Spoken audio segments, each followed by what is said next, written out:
ओम शांति।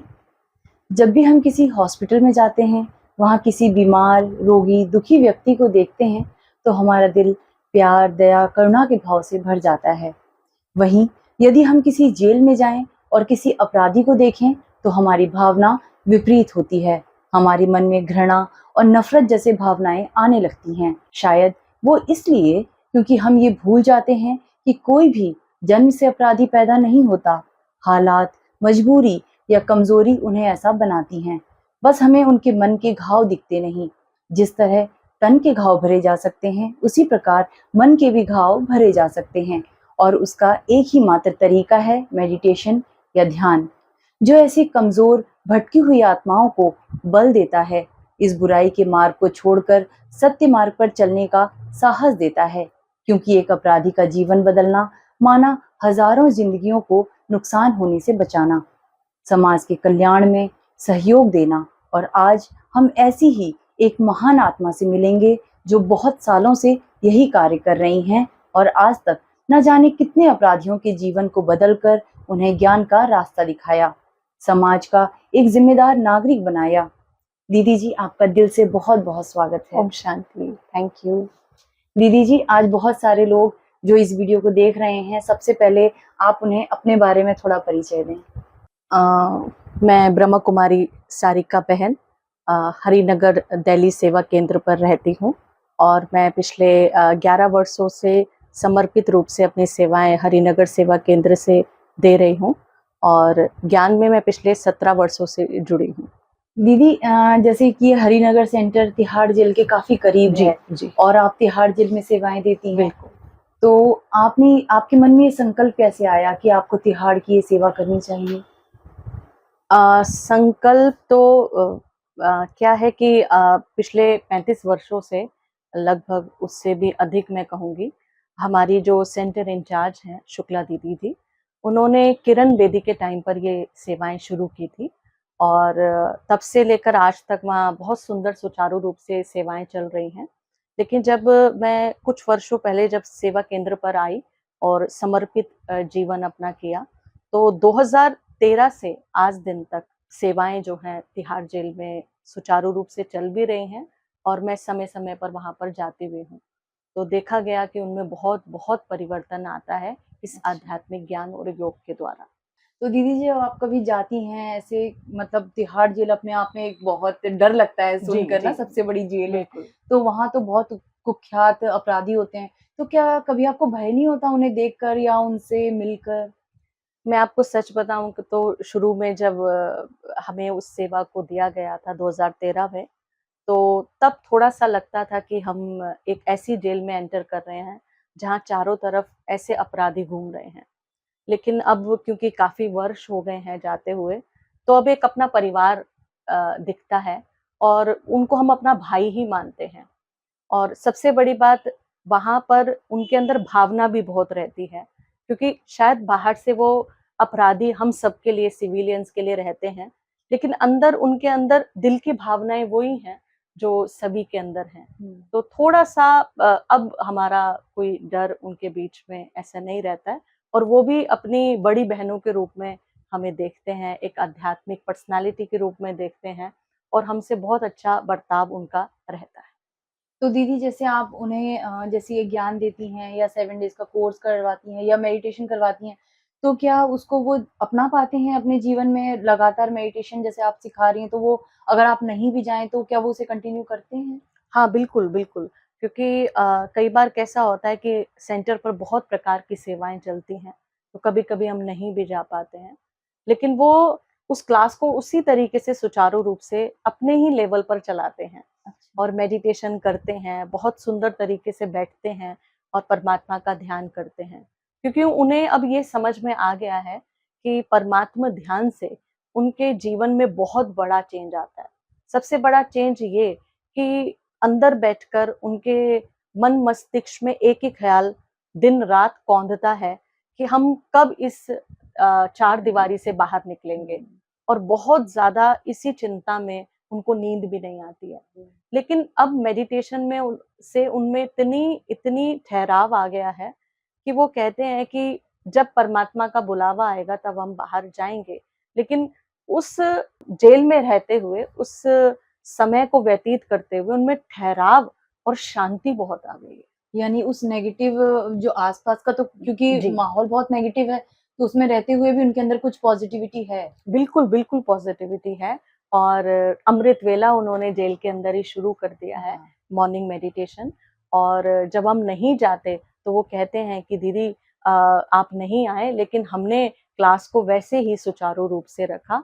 और आस-पास जो भी पुलिस बल हैं, जो उनके टेक केयर अंदर करते हैं, उनके उनके रख-रखाव को देखते हैं, वो भी कहते हैं कि आपकी क्लासेस में जो आते हैं, उनमें वाक़ई में बहुत चेंज आया है। अच्छा, तो जी। यानी कि अगर आप नहीं गए तो मुरली क्लासेस वो अपने आप रेगुलर करते हैं, मेडिटेशन करते हैं? जी, जी, जी, अरे जी, वाह! विशेष। क्योंकि उनको अब ये समझ में आ गया है कि जो हमारे अंदर इरिटेशन है या रिवेंजफुल जो एक उनके अंदर भावना पनपी थी या नेगेटिविटी है, उसको निकालने का जो एक साधन है वो मेडिटेशन है। इसलिए अब वो उसको छोड़ते नहीं हैं और अपने लेवल पर उसको अच्छे से करते हैं। दीदी, जैसे आप बता रही हैं कि आप काफ़ी सालों से ये सेवा कर रही हैं, जेल में बहुत सारे मुजरिम हैं जो आपको सुन रहे हैं। तो क्या कोई ऐसा मुजरिम जिसने ये ज्ञान को अपने जीवन में लिया और पूरी तरीके से चेंज हो गया, ऐसा कोई केस आपको याद आता है? जी, हमारे सेवा केंद्र के पास में ही तिलक नगर है, वो वहाँ पर रहते हैं। मैं वीडियो पर उनका नाम तो रिवील नहीं करूँगी, हुँ। लेकिन उनमें इतना इतना चेंज आया है कि शुरू में कई बार हमें हमारी लिटरेचर्स को अंदर ले जाना अलाउ नहीं होता था। लेकिन जो भी हम उनको चैप्टर्स कराते थे, वो खुद ही पेंसिल और पेन लेकर ड्रॉ करते थे उन चित्रों को।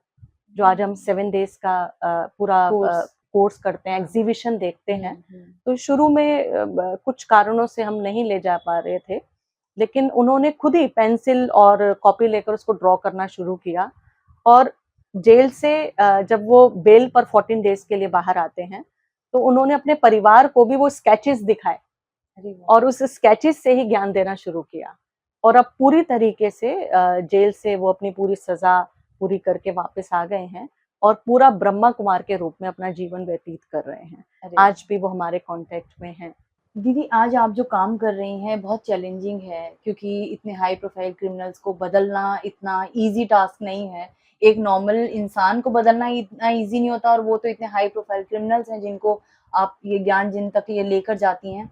तो क्या आपको ऐसा लगता है कि ये जो ज्ञान है, जेल के कितने परसेंट जो कैदी हैं इसे अपने जीवन में धारण करते हैं? क्योंकि जेल में तो बहुत सारे कैदी होते होंगे, तो कितने हैं जो इसको धारण करते हैं और कितने हैं जो नहीं करते हैं? ये रेशियो क्या रहता होगा?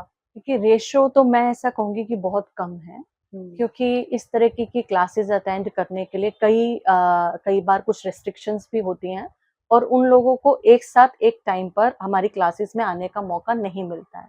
क्योंकि जेल में उनके लिए बहुत सारी एक्टिविटीज़ अंदर ही कराई जाती हैं और जिस समय हमारी क्लास होती है मॉर्निंग में 8 टू 9 हमारी क्लास रहती है वहाँ पर, तो उस समय उनका फैक्ट्री का टाइम भी होता है। क्योंकि अच्छा। कई ऐसे मुजरिम हैं जिनके परिवार को चलाने वाला कोई भी नहीं है। हुँ, तो वो हुँ। वहाँ पर जाते हैं और कुछ अर्निंग वो कर पाते हैं, जिनसे एक सोर्स बनता है कि पीछे जो उनका परिवार गाँवों में या कहीं भी अपना रह रहा है, तो उनका अर्निंग का जो है वो हो पाता है। हुँ, क्योंकि हुँ। वो यहाँ पर फैक्ट्री में काम करते हैं। जैसे डेस्क बनाना होता है या फिर कुछ हाउस होल्ड आइटम्स बनानी होती हैं या कुछ किचन के आइटम्स बनाने होते हैं, तो वो बनाते हैं अंदर। तो इस समय मैं ये कहूँगी कि वो हर टाइम जो है वो लोग हमारी क्लास को अटेंड नहीं कर पाते हैं, बट जितने भी आते हैं, उनमें बहुत ज़्यादा चेंज रहता है और कई बार पूरे ग्रुप को ही जो है जितना ड्यूरेशन उनका जेल का अंदर रहता है, उसमें काफ़ी रिलैक्सेशन भी उनको मिलता है। और मैं तो यहाँ पर ये ऐड ज़रूर खुशी-खुशी करना चाहूँगी कि कई बार हमारे जो इनमेट्स हैं, जो जेल में हमारी क्लासेस अटेंड करते हैं, उनको माउंट आबू तक आने का भी मौका मिला। वाह! जी, इनफैक्ट बाबा मिलन भी उन्होंने किया। अरे वाह! बहुत भाग्यशाली हैं वो आत्माएँ। जी, जी, जी। अच्छा दीदी, आपको जैसे आप क्योंकि तिहाड़ में ये सेवाएँ दे रही हैं, तो दिल्ली में और भी बहुत सारी जेल हैं, तो क्या वहाँ भी ये सारी सेवाएँ चलती हैं या सिर्फ़ तिहाड़ में ही चलती हैं? नहीं, दिल्ली में रोहिणी में जेल है, दिल्ली मंडोली में जेल है, तो विशेष हम वहाँ पर खुद गए थे और सुपरिटेंडेंट से बात किया और सबसे बात किया, और उन सबसे बात करके वहाँ पर भी सेवाएं सुचारू रूप से हमारे वहीं के नीरज सेवा केंद्र जो हैं, वहाँ की सिस्टर्स वहाँ पर जाती हैं टाइमली, और वहाँ पर भी उनको ज्ञान प्राप्त हो रहा है। जैसे दीदी आप जेल में जाते हैं और ये बहुत अच्छा एक नेक काम कर रहे हैं, तो क्या कभी जेल प्रशासन ने या सरकार की तरफ से आप लोगों को कभी कोई एप्रिसिएशन मिला? जी, एप्रिसिएशन तो हमेशा मिलता है, लेकिन अगर आप कहें कि रिटर्न में एप्रिसिएशन दिया है तो मैं कहूँगी येस, क्योंकि हरिनगर जिस सेवा केंद्र पर हम रहते हैं, उसके बिल्कुल अपोज़िट ही तिहाड़ जेल एडमिन ब्लॉक है, जहाँ पर टाइमली डायरेक्टर जनरल्स, डीआईजीज़, आईजीज़ से मुलाकात होती रहती है। तो हमें डीआईजी का एप्रिसिएशन लेटर प्राप्त है, उन्होंने हमें सर्टिफ़िकेट भी दिया है कि आपकी सेवाओं से बहुत जेल जो है उनके इनमेट्स में बहुत सुंदर परिवर्तन आया है। इनफैक्ट मैं तो यहाँ ये ज़रूर ऐड करना चाहूँगी कि अपने टाइम पर एक डायरेक्टर जनरल ने हमें ये भी ऑफ़र किया था कि आप किसी जेल को ज़रूर अडॉप्ट कर लें और एक बहुत बड़े मिशन के साथ आप अपना मेडिटेशन जो ज्ञान जो आप देते हैं, राजयोगा का अभ्यास इन सबको कराएँ, ताकि इनके जीवन में बहुत सुंदर तरीके से और भी परिवर्तन हो। दीदी जैसे आप तिहाड़ में सेवा दे रहे हैं, तिहाड़ बहुत बहुत बड़ी जेल है, तो आप तिहाड़ में कौन-सी जेल में सेवा देती हैं? अ, वैसे 1 टू 9 नंबर जेल एक ही साथ, एक ही वॉल के साथ बने हुए हैं, बट हमारी शुरू से जो सेवा है, वो वीआईपी जेल नंबर 2 में चलती है, जो लाइफर्स की जेल है। लाइफर्स मीन्स जहाँ पर 10 साल से ऊपर कैद में रखा जाता है, 16 इयर्स, 17 इयर्स, 18 इयर्स। तो हमारी विशेष वहाँ पर सेवाएँ चलती हैं, और हमारा बहुत बड़ा मेडिटेशन सेंटर, मेडिटेशन रूम, वहाँ पर एक हॉल टाइप बना हुआ है, और वहाँ पर हमारे मेडिटेशन के सभी एग्ज़िबिशन लगी हुई है, तो बहुत सालों से है। तो वहाँ पर बैठकर वो लोग क्लासेस अपनी करते हैं, और जब क्लासेस करने आते हैं तो वो एनवायरनमेंट ही उनको बहुत शुद्ध और पावर का अनुभव कराता है, शांति का अनुभव कराता है। तो वहाँ पर बैठकर वो सभी लाइफर्स जो हैं आकर जो है मेडिटेशन एक्सपीरियंस करते हैं। तो दीदी कोई ऐसा आपका अनुभव है कि जिनको आपने जेल में जाकर के बाबा का ज्ञान दिया और वो जो है अपना जब उन्होंने अपनी सज़ा कंप्लीट की बाहर आए, तो वो आपसे मिलने के लिए आए, ऐसा कोई एक्सपीरियंस है आपका? हाँ, मेरे को एक एक्सपीरियंस एक जो है इंसिडेंट याद आता है कि एक बार क्योंकि आपको मालूम होगा कि इन सभी को जब घर भेजा जाता है या छोड़ा जाता है जेल से, तो ज़्यादातर वो शाम के बाद का, नाइट का आस-पास का टाइम अच्छा, होता है। अच्छा। तो रात को 10 बजे उस भाई की जो है जेल से उनको छोड़ा रिहाई गया, हुई। रिहाई हुई, और सबसे पहले उन्होंने अपने जो उनको पिताजी उनको रिसीव करने आए थे गेट पर, तो उन्होंने कहा कि पापा मैं सबसे पहले मेडिटेशन सेंटर पर जाऊँगा, जो कि पास में ही है। तो रात को 10 बजे वो हमारा सेंटर ढूँढते हुए आए, क्योंकि वो लाइफ़र्स हैं, अंदर ही बैठे हैं। उनको थोड़ा-सा पता था कि हरिनगर आस-पास कहीं सेवा केंद्र है, लेकिन आई डोंट नो कैसे वो रात को 10 बजे ढूँढ कर हमारे सेंटर पर पहुँचे, और हमारे गेट तब तक बंद हो चुका था सेंटर का। तो उन्होंने बेल रिंग की, और हमारे एक भाई जो हैं गेट खोलने गए, तो उन्होंने कहा कि मुझे दीदी से मिलना है। तो उन्होंने सोचा कि रात को ये 2 आए हैं, एकदम रात को मिलने के लिए आए हैं, तो उन्होंने कहा कि किन से मिलना है? तो उन्होंने एक हमारी दिवाली सेलिब्रेशन की, तिहाड़ में एक फ़ोटो थी, तो उन्होंने फ़ोटो अपने बैग से निकाली और कहा इस वाली दीदी से मिलना है। तो उन्होंने मुझे इन्फॉर्म किया, तो फिर मैंने उनको गेट पर थोड़ी-सी बातचीत की, और मैंने कहा कि कल आप सुबह आना, अभी आप अपने घर जाइए। तो वो घर गए, और सुबह मॉर्निंग में हमारी मुरली क्लास होती है, उसके बाद वो मुझसे आकर मिले और कहा मैं पिताजी को सबसे पहले आपसे और बाबा से, बाबा रूम में बिठाकर मिलवाना चाहता हूँ। फिर हमारे मेडिटेशन रूम में वो दोनों गए, और उनके पिताजी की आँखों में आँसू थे, और उन्होंने यही कहा कि मेरा बेटा जब जेल गया था, तो हम पूरा परिवार सोच रहे थे कि कितनी बड़ी-बड़ी टेक्निक्स जेल में और क्रिमिनल से सीख कर आएगा। लेकिन बाबा के ज्ञान ने और आपके पुरुषार्थ ने मेरे बेटे को तो एक गुरु समान बना दिया वाह! है, और बहुत ही साधु बना दिया है। ये देखकर हमें बहुत-बहुत खुशी हुई। तो इससे पता लगता है ना दीदी कि एक क्रिमिनल जो होता है उसके अंदर भी कहीं न कहीं ह्यूमैनिटी है और बाबा का ज्ञान अगर उसे टच कर ले तो फिर वो जो क्रिमिनल है वो कैसे पूरा चेंज होकर एक अच्छा। देखिए, सबसे बड़ी बात मुझे जेल में ये बहुत अच्छी लगती है, जो पुलिस बल है, वो या बड़े अधिकारी भी हैं जब जेल में आते हैं तो वो जेल को जेल नहीं कहते हैं, वो अच्छा। सुधार गृह कहते हैं। हाँ, हाँ। ना? जब तक हम क्रिमिनल्स को क्रिमिनल्स की दृष्टि से देखेंगे तो उनमें चेंज नहीं आएगा। लेकिन हमें ब्रह्मा कुमारी विश्वविद्यालय में एक बहुत ही सुंदर दृष्टि दी है जिसे कहते हैं आत्मा को देखो। और जब वो उस दृष्टि से उनको ज्ञान देते हैं तो उनमें बहुत भावनाएं उनकी बदल जाती हैं, उनमें चेंज बहुत जल्दी आता है। और सबसे बड़ी बात, मुझे जितना याद है, मेरे को 10-11 साल हो गए जेल में जाते हुए, मैंने आज दिन तक किसी क्रिमिनल से ये नहीं पूछा कि आपका क्या रीजन बना अंदर आने का। अच्छा। क्योंकि जब भी हम उनको कारण पूछते हैं तो वो अपनी पास्ट लाइफ में चले जाते हैं, वही रिवेंजफुल फीलिंग, वही नेगेटिविटी, वही इम्प्योरिटी उनके अंदर फिर से दोबारा आती है। तो हम कभी भी नहीं पूछते हैं क्योंकि हम उन्हें बदलने गए हैं। तो हम डायरेक्ट उनकी काउंसलिंग करते हैं और फिर धीरे धीरे उनको मेडिटेशन की तरफ लेकर आते हैं। तो ये चीज उनको भी अच्छी लगती है कि कोई हमसे ये नहीं पूछ रहा है कि आप यहाँ किस वजह से आए, हमें सीधा आत्मिक ज्ञान की ओर लेकर जाया जा रहा है। तो ये उनमें भी चेंज आता है। और जो क्रिमिनल्स पुलिस से भी इतना कंट्रोल नहीं होते हैं, वो इस ज्ञान में बहुत शांति से आराम से बैठकर सुनते हैं। तो ये मुझे बहुत अच्छा लगता है। दीदी जैसे अभी आपने बताया कि एक क्रिमिनल जो जिसकी रिहाई हुई रात के 10 बजे वो आपकी पिक्चर लेकर आया आपसे मिलने का, उसके अंदर इतना था कि मैं मिलूँ आपसे क्योंकि आपने उनकी लाइफ चेंज की। तो क्या ऐसे वहाँ और भी क्रिमिनल्स हैं जिनकी जिनकी लाइफ चेंज हुई और वो बाहर आए, हमारे सेंटर से जुड़े, आपसे रेगुलर मिलते हैं, आते हैं सेंटर, ऐसे भी और भी हैं? हुँ। जी, अभी आपको सबको मालूम है 4 साल हमने कोरोना को सबने फेस किया है। तो मैं आपको एक बहुत ही परमात्मा की टचिंग का अनुभव सुनाना चाहूँगी। कोरोना के बाद जब हम भी 4 साल बाद माउंट आबू गए और माउंट आबू हमारा ऐसा टाइम होता है कि जब हम पूरी तरह वहाँ साधना के लिए जाते हैं। तो वहाँ एक क्रिमिनल जो है जेल से छूटे थे और कोरोना के दौरान, तो वो वहाँ पर आए।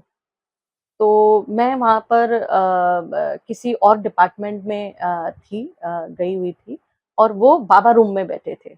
तो मुझे मालूम नहीं था कि वो जेल से सीधा माउंट आबू आए हैं। तो यहाँ वो बाबा रूम में बाबा से बात कर रहे थे कि बाबा मैं माउंट आबू आया, अब तो आप दीदी से मुझे मिला दो। मुझे नहीं पता कि वो क्यों बात कर रहे थे। और मैं जैसे ही उस डिपार्टमेंट से बाहर निकली तो मैं भी बाबा रूम की तरफ गई और वो बाबा रूम से ये कहकर ही बाहर आए। तो हम एक जगह पर मिले, मैंने उनको देखा दूर से ही, तो मैंने कहा भाई ओम शांति, तो उन्होंने कहा दीदी ओम शांति, तो वो एकदम रोने लगे। मैंने कहा क्या हुआ, आप रो क्यों रहे हो? मुझे तो इतनी खुशी हो रही है आपको माउंट आबू में देखकर। कहते दीदी आप यकीन नहीं करोगे, 1 मिनट पहले बाबा रूम में बैठकर कहा था कि मैं बाहर आ गया हूँ, मुझे ये खुशी अपनी दीदी को सुनानी है, आप मुझे मेरी दीदी से मिला दो और आप दिल्ली से बाबा ने आपको माउंट आबू तक भेज बुला दिया। तो दिया। मुझे भी लगा कि बाबा कितनी जल्दी इनकी भावनाओं को रखता है और सुनता है। हाँ, इससे ये भी लगता है ना दीदी कि अगर आप सच्चे दिल से बाबा के सामने कुछ बोलकर तो देखो, बाबा जी, कैसे पूरी नहीं करता। जी, जी, बस एक जी। बार बाबा पे बिलीव करने की ज़रूरत है। हुँ, अच्छा दीदी, अभी हम बात कर रहे थे क्रिमिनल्स की, उनकी लाइफ की, हुँ। तो जैसे आप तिहाड़ में जाते हैं तो वहाँ पुलिस बल भी होती है। तो क्या पुलिस वाले भी इस क्योंकि वो भी बहुत स्ट्रिक्ट होते हैं, तो क्या वो भी इस ज्ञान से उनके जीवन में भी परिवर्तन आया? कि जब हम अंदर इनमेट्स को ज्ञान देने के लिए जाते हैं, तो नेचुरली हमारी सुपरिटेंडेंट से 1 टू 1 बात होती रहती है। नेचुरली हम एडमिन ब्लॉक में जाते हैं, डीआईजी, आईजी से कुछ परमिशन लेना है, जैसे रक्षाबंधन एक बहुत बड़े स्केल पर हमें ऑर्गेनाइज़ करना है प्रोग्राम, या फिर दिवाली के हमें दिए जगाने हैं वहाँ पर। तो इन सारी चीज़ों की परमिशन के लिए हमें बड़े अधिकारियों से मिलना ही होता है। तो जब वो इन सारी चीज़ों का रिज़ल्ट देखते हैं तिहाड़ में बैठकर, तो वो भी ये चाहते हैं कि जो उनकी टेक केयर में पुलिस बल लगा हुआ है, तो उनको भी ज़रूर मेडिटेशन सिखाया जाए।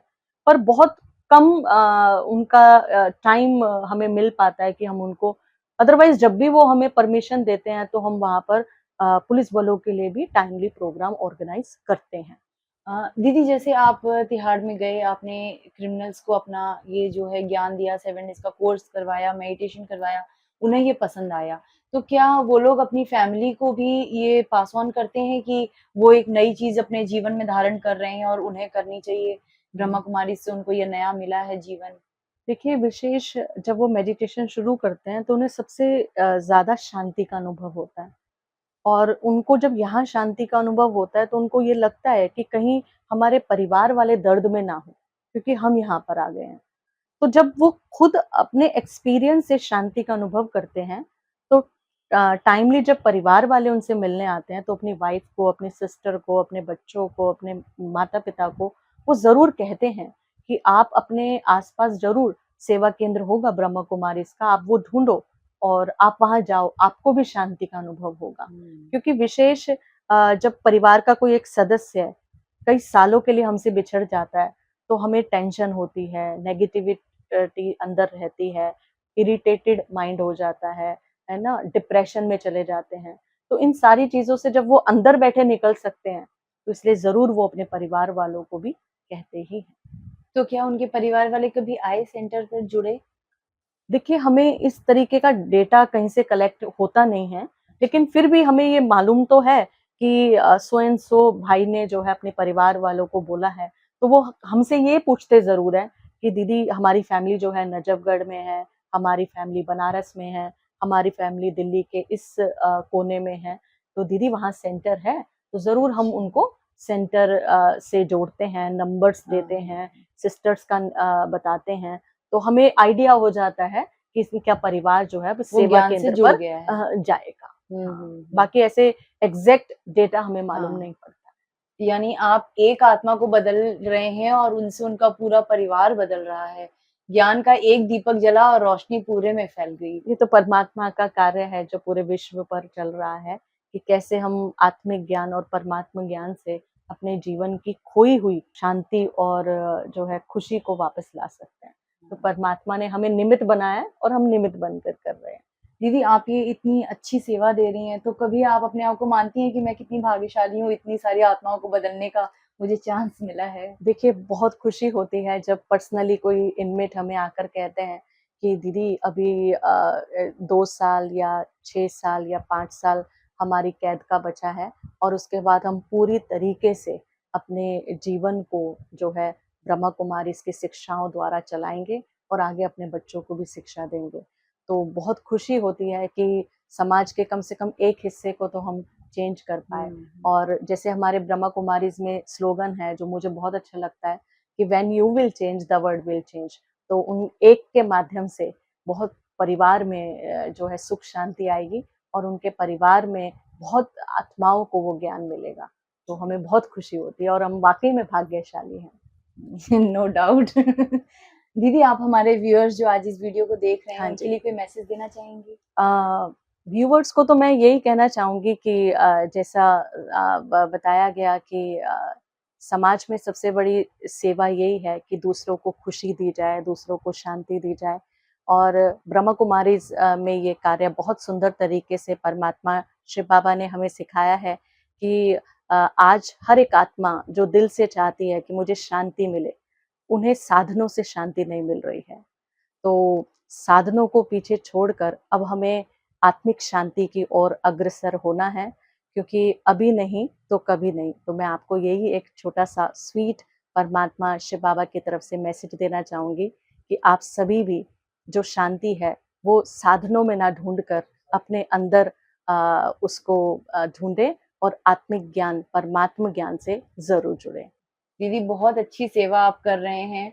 बाबा ऐसे ही पूरे इस विश्व को भी बदलने की जो कर रहा है, मैं तो यही चाहती हूँ कि हर एक आत्मा को ज्ञान मिले और वो इस ज्ञान के रास्ते पर चले। दीदी आज आपने इतनी अच्छी हमें जो चीज़ें बताई हैं और इतना जो आप नेक कार्य कर रही हैं, इन सब के लिए आपको बहुत-बहुत बधाई और हमें समय देने की बहुत-बहुत थैंक धन्यवाद। यू, ओम थैंक यू, ओम शांति। शांति।